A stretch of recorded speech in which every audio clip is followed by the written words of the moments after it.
अस्सलाम वालेकुम, welcome to Shaygan learning forum. I am Fasiya Kaiser, manager training. Pharmaceutical industry में competition दिन ब दिन बढ़ता चला जा रहा है और इस कंपेटिटिव एनवायरनमेंट में अपने आप को सक्सेसफुल बनाने के लिए हमें कुछ स्किल सेट्स की ज़रूरत है।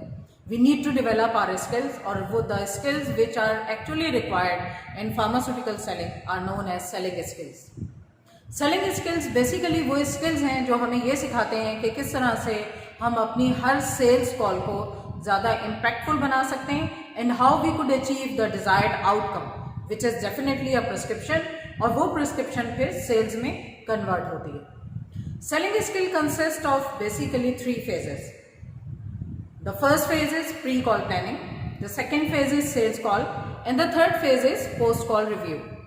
तो वन बाय वन हम डिस्कस करते हैं कि हर फेज में कौन से स्टेप्स आते हैं। As selling skills consist of 7 steps, जो कि अगर आप सीक्वेंस में फॉलो करते हैं तो आपकी हर कॉल प्रोडक्टिव कॉल होती है। सबसे पहले हम प्री कॉल प्लानिंग में बात करते हैं। Pre call planning consist of 2 steps. आपने अक्सर सुना हुआ ही होगा और आप वो स्टेप्स इंप्लीमेंट करते भी होंगे। The number 1 is prospecting and the second 1 is preparation. Prospecting के बारे में अगर हम थोड़ी सी बात करें तो प्रोस्पेक्टिंग क्या है कि आप अपनी असाइन टेरिटरी में डॉक्टर के पोटेंशियल को इवेल्युएट करते हैं। पोटेंशियल में सबसे ज़्यादा इंपॉर्टेंट ये होता है कि डॉक्टर के पास उस डिजीज कैटेगरी के पेशेंट्स आ रहे हों जहाँ पे आपकी product as a solution role play कर सकती है। फिर आप best day to visit, best time to visit पता लगाते हैं और उसकी बुनियाद पे आप अपना मंथली प्लान, वीकली प्लान और डेली प्लान डेवलप कर लेते हैं। अब जब आपने ये तमाम तर प्लानिंग कर ली है तो फिर ज़रूरत इस चीज़ की है कि आप हर कॉल का एक ऑब्जेक्टिव डिफाइन कर लें, और वो एक स्मार्ट ऑब्जेक्टिव हो कि आपने डॉक्टर के साथ कौन सी कंडीशन को डिस्कस करना है, किस इंडिकेशन पे ज़्यादा बात करनी है, ताकि आपको ज़्यादा से ज़्यादा डॉक्टर की तवज्जो हासिल हो सके। प्रोस्पेक्टिंग करने के बाद जो सेकंड स्टेप है वो है preparation. You need to prepare yourself to get the maximum out of the time जो आपको डॉक्टर के पास मिलता है। और प्रेपरेशन में मेंटली भी प्रिपेयर होना है एंड आपने अपनी ग्रूमिंग पे भी पूरी तवज्जो देनी है। मेंटली प्रिपेयर होने का क्या मतलब है कि आप अपने जहन में अपनी एक सेल्स कॉल को आप कह लें कि अल्फाज का चुनाव कर लें, बेहतर तरीका सोच लें कि आपने किस तरीके से अपनी कॉल को शुरू करना है और किस तरीके से डॉक्टर से कमिटमेंट लेनी है, तो आप अपने आप को एक मेंटली प्रिपेयर कर लेते हैं। ग्रूमिंग के पॉइंट ऑफ व्यू से अगर हम बात करें तो डेफिनेटली आपकी ड्रेसिंग, आपका हेयर स्टाइल और आपकी क्लीनलीनेस बहुत इंपॉर्टेंट रोल प्ले करती है, because first you need to sell yourself to sell the product.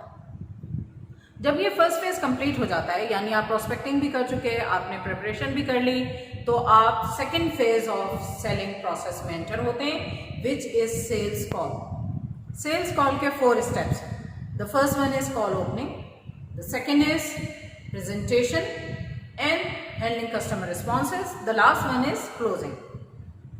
Call opening बहुत ही ज़्यादा अहमियत रखती है, क्योंकि कॉल ओपनिंग वो पहला जुमला है जो डॉक्टर के साथ आपने इस अंदाज में बोलना है कि डॉक्टर की मुकम्मल तवज्जो आप हासिल कर सकें। You need to get complete attention so that कि doctor may listen to whatever you say, और जब डॉक्टर आपकी बात तवज्जो से सुनता है तो डेफिनेटली आपको उसे कन्विंस करने का ज़्यादा बेहतर मौका मिल जाता है। कॉल ओपनिंग करने के बाद आप प्रोडक्ट की प्रेजेंटेशन पार्ट पे आते हैं। प्रेजेंटेशन पार्ट में आप डॉक्टर के साथ प्रोडक्ट के फीचर्स, एडवांटेज और बेनिफिट्स शेयर करते हैं। ज़रूरी नहीं कि आप प्रोडक्ट के बहुत सारे फीचर्स और एडवांटेजेस शेयर करें, बेशक आप सिर्फ एक ही बेनिफिट शेयर कर रहे हों, लेकिन वो इतने अच्छे अंदाज में शेयर करें कि डॉक्टर आपकी बात को सुन के आपकी प्रोडक्ट से कन्विंस हो और आपकी प्रोडक्ट उसको एज ए सोल्यूशन नज़र आ रही। इस दौरान डॉक्टर्स हो सकता है कि आपके साथ कोई सवाल करे, क्वेश्चनिंग करे, इसको हम डॉक्टर रिस्पॉन्स कहते हैं, और डॉक्टर रिस्पॉन्स को कभी भी इग्नोर नहीं करना चाहिए। You need to acknowledge the doctor response, और डॉक्टर के रिस्पॉन्स को एड्रेस करें इन अ बेटर वे।